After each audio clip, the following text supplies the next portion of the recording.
নমস্কার। আজকের গল্প বদলাতে চেয়েও বদলে যেতে পারিনি।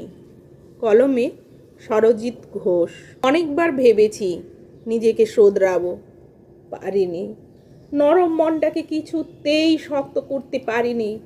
আপন ভেবে যার কাছে মেলে ধরতে গেছি তার কাছেই ক্ষত বিক্ষত হয়ে ফিরেছি। জানেন, কতবার ভেবেছি সুযোগ আর কাউকেই দেব না, কাউকে আনবো না জীবনে। তারপরেও এনেছি, ভালোবেসেছি, হৃদয়ের আসনে বসিয়েছি। তারপরেও নিজের হৃদয়েই রক্তক্ষরণ দেখেছি। চেষ্টা করেও কিছুতেই কঠোর হতে পারিনি, স্বার্থপর হতে শিখিনি। কে এলো কে গেল এমনটাও ভাবিনি।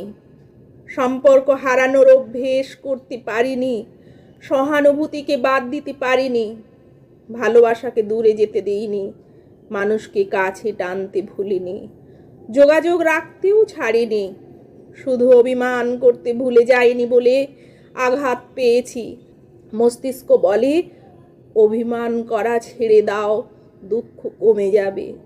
মন বলে অভিমান করতে ভুললে ভালোবাসা হারাবে। শুধু অভিমান করতে ভুলে যাইনি বলে আঘাত পেয়েছি। মস্তিষ্ক বলে অভিমান করা ছেড়ে দাও, দুঃখ কমে যাবে। মন বলে অভিমান করতে ভুললে ভালোবাসা হারাবে। জীবনের দ্বন্দ্বে ক্ষত বিক্ষত হয়েছি, তবু আপন করতে ভুলিনি। শুধরে নিতে চেয়েও নিজেকে শোধরানো হয়নি। যার কাছে ভালোবাসা পাবো বলে যাই, তার কাছ থেকে ভালোবাসা পাওয়াও হয়নি। আপন করে নিয়েও তার আপন হতে পারিনি। বদলাতে চেয়েও বদলে যেতে পারিনি। শুধু শোধরানো হলো না বলে জীবন থেকে ভালোবাসাকে বিসর্জন দিতে পারিনি। শুধু শোধরানো হলো না বলে এই জীবন থেকে ভালোবাসাকে বিসর্জন দিতে পারিনি। নমস্কার।